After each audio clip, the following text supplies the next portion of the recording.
Bismillahirrahmanirrahim. Assalamualaikum warahmatullahi wabarakatuh. Selamat pagi para mahasiswa Fakultas Pertanian yang hebat-hebat dan selalu bersemangat untuk mengukir prestasi.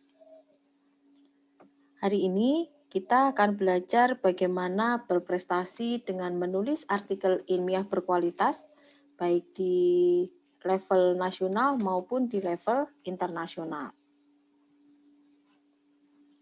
Yang pertama, yang harus kita perhatikan supaya artikel ilmiah kita itu berkualitas adalah bahwa artikel kita itu harus layak. Bagaimana artikel yang layak itu? Yang pertama, tentu saja yang original. Itu memang berasal dari idenya kita, kemudian merupakan hasil kerja kita, bukan hasil plagiasi. Kemudian yang kedua, memberi kontribusi yang baru, valid, dan juga signifikan. Yang ketiga, artikel yang ditulis dalam bahasa yang jelas, singkat, dan padat. Jadi jangan menulis dengan kalimat yang panjang, yang mempunyai banyak anak kalimat, karena itu akan membingungkan, dan pembaca juga akan menjadi lebih cepat bosan. Kemudian artikel ditulis sesuai dengan format. Jadi kemana artikel itu akan ditujukan itu yang kita sesuaikan dengan formatnya. Misalnya artikel ilmiah kita mau kita kirimkan untuk lomba LKTI. Berarti kita harus mengikuti format LKTI yang disediakan oleh panitia. Atau artikel kita mau kita kirimkan untuk publikasi di jurnal nasional terakreditasi.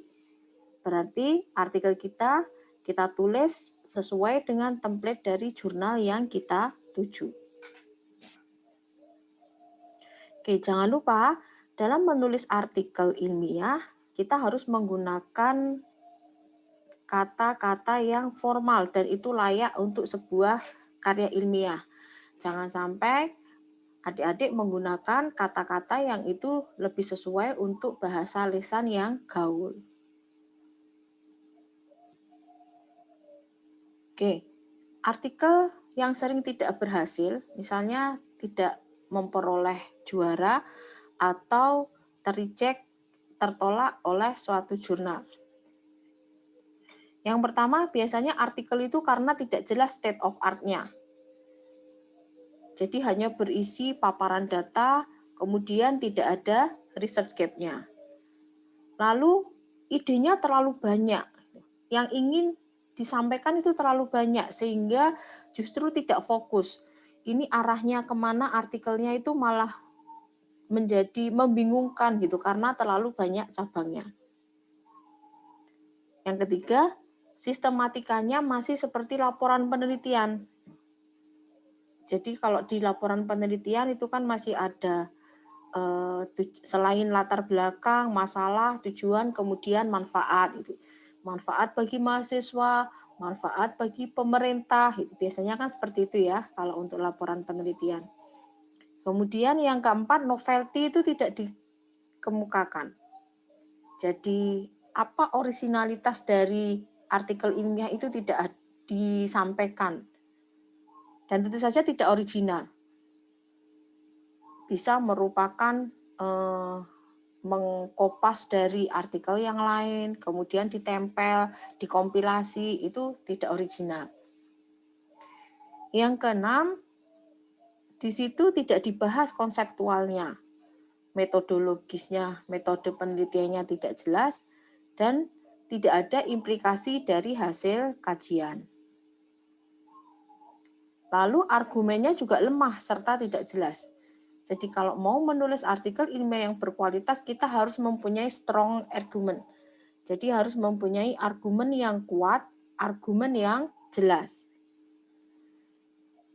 Kemudian yang kedelapan ini menjadi beberapa titik kelemahan dari karya tulis yang ditulis oleh mahasiswa, itu seringkali kurang kreatif dan inovatif. Jadi topiknya sebenarnya itu bukan topik yang baru, hanya itu-itu saja, tidak ada kreativitasnya, tidak ada something new-nya, tidak ada inovasi yang bisa terlihat dari artikelnya. Lalu bagaimana supaya artikel kita itu kreatif? Supaya kita itu bisa mengembangkan kreativitas dalam menulis artikel ilmiah. Yang pertama, kita bisa mencari pengetahuan dari penelitian sebelumnya. Kita baca semua penelitian sebelumnya yang terkait dengan topik yang kita pilih. Tentu saja harus banyak membaca ya. Selain kita membaca penelitian-penelitian sebelumnya, kita juga bisa membaca dari sumber-sumber yang lain. Bisa dari jurnal yang lain, bisa dari majalah, bisa dari tabloid, gitu. Bisa dari buku gitu. Semuanya kita baca, apa yang bisa kita baca, itu nanti akan meningkatkan wawasan kita dan juga mengembangkan wacana, wawasan, pola pikir, dan mengembangkan kreativitas dalam menulis.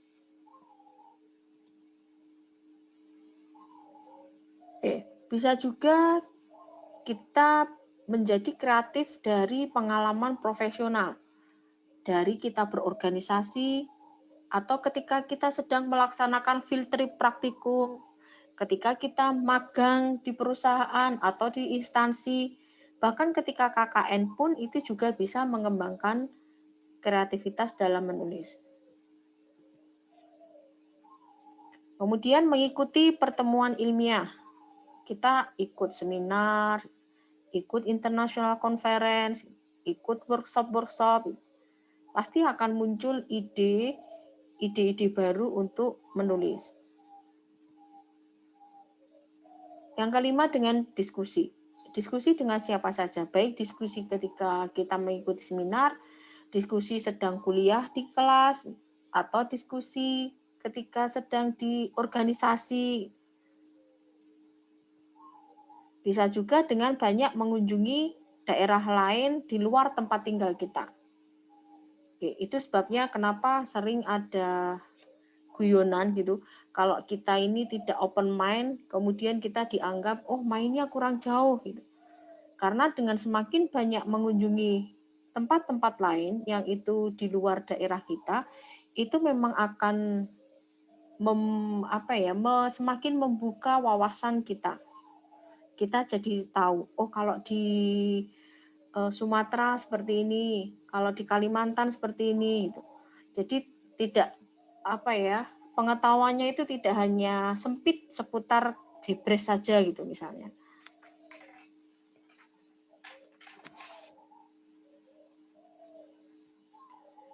Lalu bisa dengan minta pendapat orang yang tepat. Misalnya berdiskusi dengan dosen pembimbingnya. Lalu atau berdiskusi dengan pakar, dengan peneliti. Bisa juga kita bertanya atau berdialog dengan orang yang lebih mengerti. Oke, lalu tukar-menukar ide dengan siapa saja yang sepanjang kita nyaman bertukar pikiran, bertukar ide, maka kita bisa melakukan exchange ide. Oke, supaya kita kreatif, kita harus berani mengambil resiko. Jadi jangan takut-takut atau jangan ragu-ragu. Lalu siap juga menghadapi ketidakpastian, karena ketika kita sedang melakukan riset, apapun itu bisa terjadi. Beberapa kemungkinan itu bisa saja terjadi, dan kita harus siap. Misalnya nanti kalau riset kita itu berbasis eksperimen di lab gitu, kita juga harus siap dengan kemungkinan nanti kalau percobaannya gagal. Tapi juga harus berani untuk mencoba. Karena kalau kita tidak berani mencoba, ya kita akan stuck di level yang itu, tidak akan berkembang. Kemudian karena manusia itu tempatnya lupa, jangan segan untuk selalu menulis semua yang ada di pikiran. Karena ketika kita misalnya sedang apa gitu, kemudian terus terbersit sebuah ide untuk menulis, itu kalau tidak langsung ditulis nanti bisa hilang gitu. Entah kabur kemana begitu saja. Oke, kreativitas itu akan dapat menghasilkan riset dan artikel ilmiah yang memuaskan serta outstanding. Oke, lalu bagaimana strategi menulis artikel ilmiah yang berkualitas? Pertama, kita pilih proyek atau topik yang itu membuat kita tertarik dan juga bersemangat. Jadi membuat kita excited. Kemudian topik itu juga merupakan topik yang bisa memajukan bidang ilmu kita. Dan itu penting serta bermanfaat dan relevan pada kondisi yang terkini. Kemudian kita juga harus bisa menceritakan sebuah kisah yang hebat dalam artikel ilmiah kita itu. Jadi artikel ilmiah itu juga seperti novel karya fiksi. Kita menuliskan sesuatu yang menarik dengan alur yang menarik dan juga gaya penulisan yang itu tidak membuat pembaca itu bosan. Jadi try to tell the great story dengan memperhatikan flow-nya, dengan memperhatikan aliran naskah kita itu bercerita. Kalau kita menulis artikel ilmiah, seringkali mahasiswa itu terjebak pada kata-kata yang sama di setiap paragrafnya. Misalnya paragraf 2 dimulai dengan kata berdasarkan tabel 1 dapat diketahui bahwa itu. Nanti begitu lagi. Di paragraf ketiga, berdasarkan tabel 2 dapat diketahui bahwa. Nah, ini bukan cerita yang menarik, bukan cerita yang hebat. Karena monoton ya gaya berceritanya. Kemudian kita pilih jurnal yang terbaik untuk literatur dan referensi makalah kita. Lalu yang keempat ini penting. Kita harus ambisius. Ambisius itu tidak selalu bermakna negatif. Ambisius di sini itu lebih kepada semangat untuk do the best. Jadi untuk melakukan yang terbaik yang kita bisa. Meskipun kita ambisius, tetapi juga jangan terlalu tinggi juga gitu target-target kita itu. Jadi target yang terbaik, tetapi yang itu bisa kita jangkau dan sesuai dengan kemampuan kita tentunya ya. Kemudian yang kelima, jangan terlalu berlebih-lebihan atau lebay. Jadi kalau hasil kajian kita itu atau hasil penelitian kita itu hanya sebatas sampai misalnya sampai apa ya? Bahasanya misalnya hanya sampai level 3, ya udah kita tulis sampai level 3 gitu. Jangan kemudian kita memaksakan kita lebih-lebihkan sampai level 5 gitu, misalnya.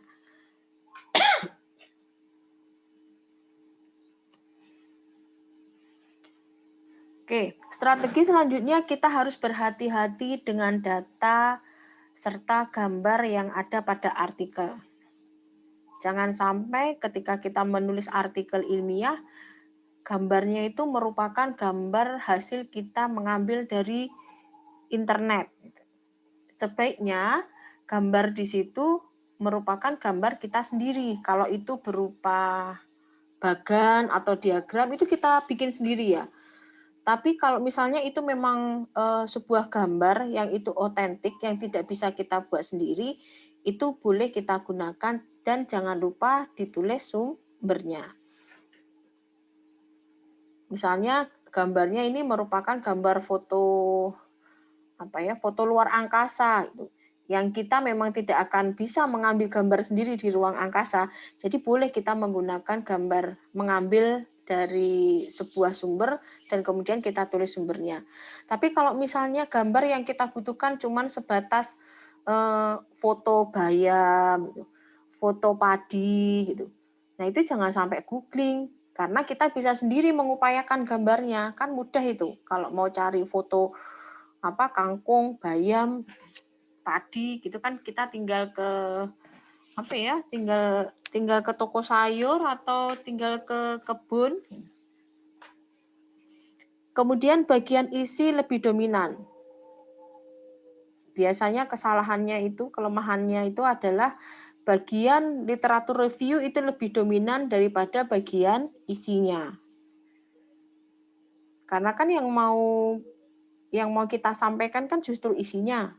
Isi atau inti daripada penelitian kita. Jadi bagian isi itu harus lebih dominan. Oke, tentu saja kita memang harus mengambil referensi atau literatur, tapi juga jangan boros dalam mengutip. Dikit-dikit mengutip gitu. Padahal sebenarnya kita bisa menyusun sendiri kalimat itu, tapi kita ini males. Jadi lebih suka mengutip, sehingga banyak sekali citasinya, dikit-dikit citasi gitu. Terus kemudian kontribusi kalimat yang kita susun sendiri justru malah minimalis. Nah, meskipun kita berusaha untuk tidak boros dalam mengutip, tapi kita harus tetap menjunjung tinggi pendapat seseorang.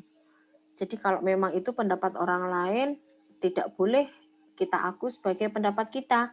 Harus kita tulis itu.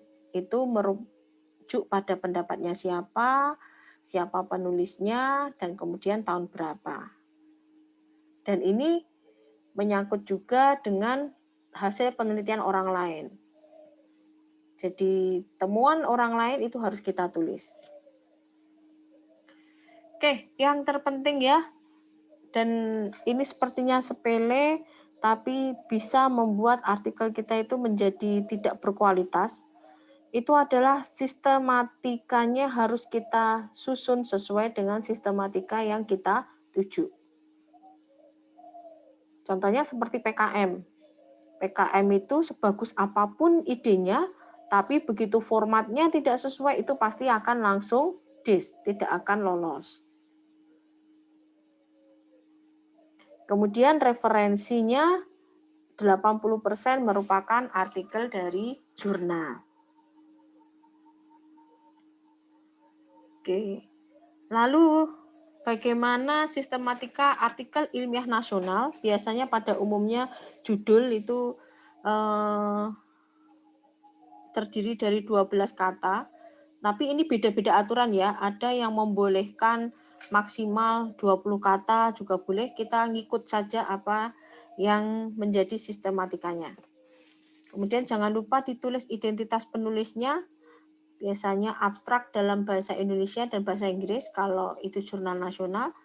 Kemudian kita tulis keywordnya, kata kuncinya, lalu di situ nanti ada pendahuluan, metode penelitian, hasil dan pembahasan, kesimpulan, ucapan terima kasih. Ini bisa kita tulis, bisa juga kita skip kalau memang tidak ada ucapan terima kasih. Biasanya ucapan terima kasih itu berisi si pemberi dana. Misalnya hasil penelitian kita ini didanai oleh Fakultas Pertanian. Berarti nanti di ucapan terima kasihnya kita sebutkan bahwa penelitian ini didanai oleh Fakultas Pertanian dengan nomor SK atau nomor kontrak berapa. Nah, kemudian ada daftar pustaka. Nah, daftar pustaka itu harus berhati-hati karena ada berbagai style dalam menulis daftar pustaka. Jadi kita pastikan penulisan daftar pustaka itu sesuai dengan yang diminta. Beberapa jurnal itu sudah mensyaratkan penulisan daftar pustaka menggunakan aplikasi. Bisa menggunakan Mendeley atau menggunakan Zotero. Oke, lalu bagaimana kalau struktur untuk international article?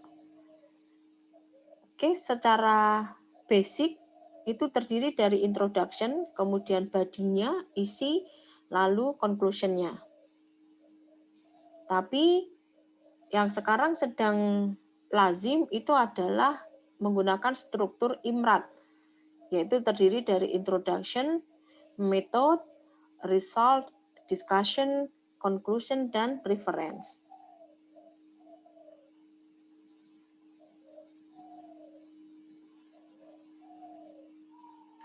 Oke, jadi dengan IMRAT itu nanti artikel kita akan dimulai dengan judul, tentu saja sama seperti di nasional ya. Kemudian ada abstrak dan keyword. Hanya saja kalau di international artikel kita hanya perlu menulis satu bahasa saja abstraknya, bahasa Inggris. Kemudian di introduction nanti berisi tentang what did you or others do, lalu kenapa kita mau melakukan itu. Kemudian metode itu jadi bagaimana kita melakukan penelitian kita. Lalu result jadi apa yang kita dapatkan dari hasil penelitian. Kemudian discussion. Jadi apa makna dari temuan-temuan penelitian kita tadi itu. Nah, di diskusi ini itu sangat penting. Jadi kalau kita mendiskusikan hasil itu tidak hanya membahas mengapa begini, mengapa begitu, tetapi harus ada empirical evidence-nya. Jadi harus kita bandingkan dengan penelitian sebelumnya atau kita bandingkan dengan teori. Apakah hasil penelitian kita itu harus inline dengan teori atau penelitian sebelumnya? Tidak. Meskipun hasil penelitian kita itu bertentangan, itu tidak masalah. Tetapi harus kita bahas. Kenapa hasil penelitian kita itu kontradiktif dengan teori atau penelitian sebelumnya.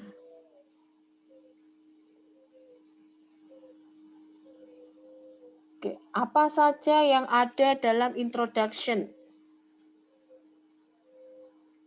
Jadi di introduction itu harus bisa menjawab 2 pertanyaan. Apa? Terus kenapa? Kemudian artikel kita itu tentang apa? Dan kita tulis juga, kenapa pembaca itu harus mempertimbangkan tentang topik atau yang sedang kita tulis ini. Kenapa pembaca harus memperhatikan isu yang sedang kita tulis? Lalu ada skopnya, kemudian novelty-nya di mana, kebaruan dari artikel kita itu di mana, lalu apa signifikansi dari penelitian kita.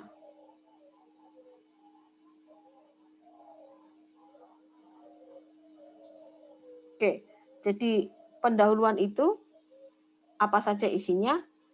Yang pertama tentu saja menyajikan pengetahuan latar belakang yang dibutuhkan dan menarik pembaca. Introduction itu merupakan bagian yang penting ya. Kalau pendahuluan kita itu tidak impresif, itu membuat pembaca itu menjadi tidak begitu tertarik.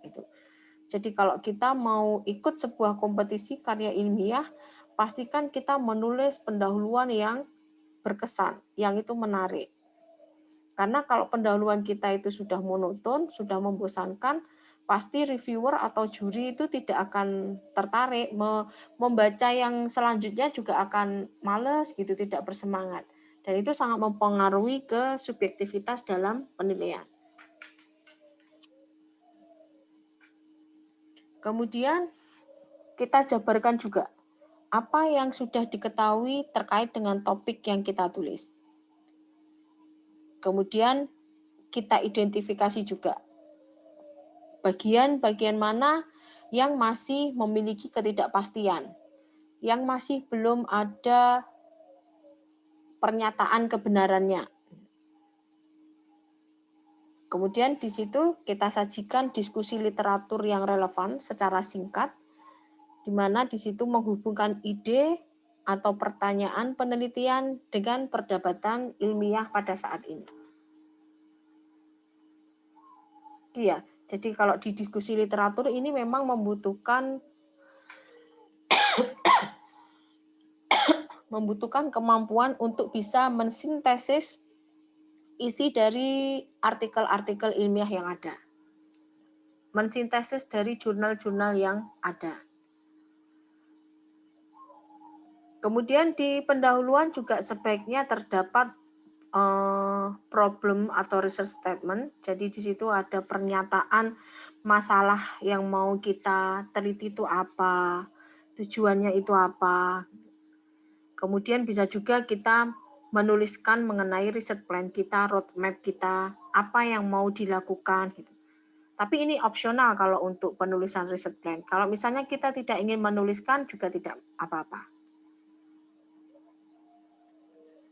Kemudian di pendahuluan juga kita tulis bagaimana nanti temuan dari makalah ini itu merupakan kemajuan atas pengetahuan terkini yang ada di lapangan. Jadi kelihatan gitu betapa pentingnya artikel ilmiah yang sedang kita susun. Oke, ini saya ambil dari workshop artikel ilmiah oleh Ristek Dikti.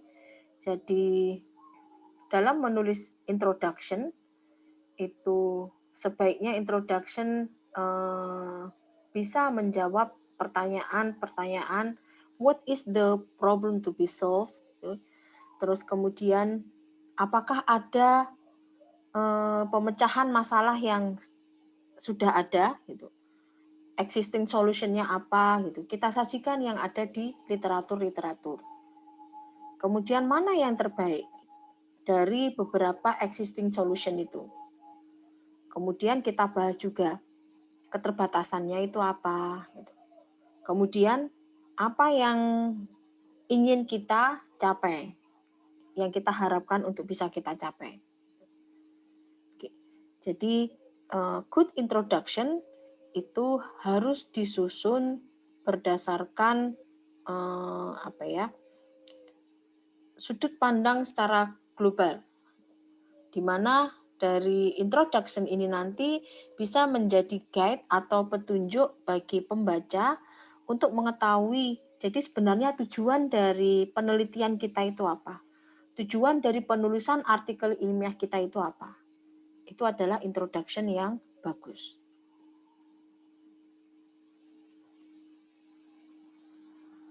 Oke, bagaimana menulis research objektif atau tujuan penelitian? Kita bisa menggunakan berbagai macam kata untuk menunjukkan bahwa itu adalah tujuan penelitian kita. Jadi tidak hanya terbatas, kalau adik-adik mungkin masih mengenal tujuan penelitian ini adalah untuk menganalisis gitu, sebatas menganalisis gitu. Tujuan penelitian ini adalah untuk mengetahui gitu. Ada banyak ya. Jadi kita bisa menggunakan kata tujuan dari penelitian ini untuk membandingkan, untuk mendeskripsikan gitu. Untuk menentukan, untuk mengembangkan, untuk mengidentifikasi, untuk menginvestigasi, untuk mereview, untuk menguji, gitu. Ada banyak kata-kata yang bisa kita gunakan secara atraktif supaya pendahuluan kita itu menjadi menarik.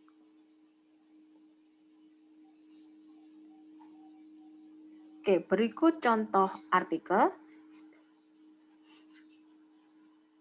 Oke, jadi dari sini kita lihat bagaimana introduction itu ditulis.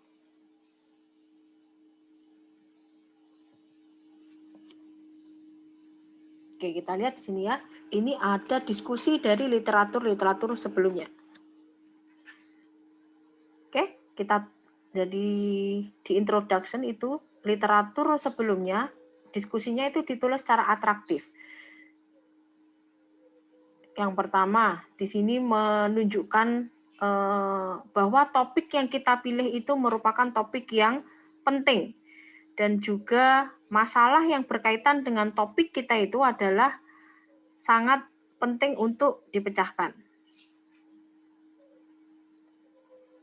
Menarik kan? Jadi dari paragraf pertama saja itu membuat pembaca itu tertarik untuk terus membaca apa ya berikutnya, apa ya selanjutnya. Kemudian ini contoh bagaimana menulis state of art dari penelitian-penelitian sebelumnya. Adik-adik bisa lihat ya. Jadi kalau kita menulis penelitian sebelumnya, itu biasanya mahasiswa suka sekali menulis itu panjang gitu. Kadang bisa 2 paragraf gitu. Yang sebenarnya itu bukan intinya.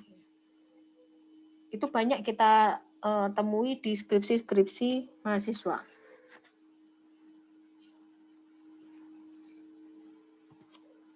Oke, kemudian selanjutnya adalah kita menunjukkan riset gap-nya. Jadi di mana perbedaannya penelitian yang sebelumnya dengan current study, dengan penelitian yang sudah ada, lalu apa yang mau kita lakukan. Jadi kita harus bisa mengadres apa yang mau kita lakukan, kemudian di mana posisi dari penelitian kita dibandingkan dengan penelitian yang sudah ada.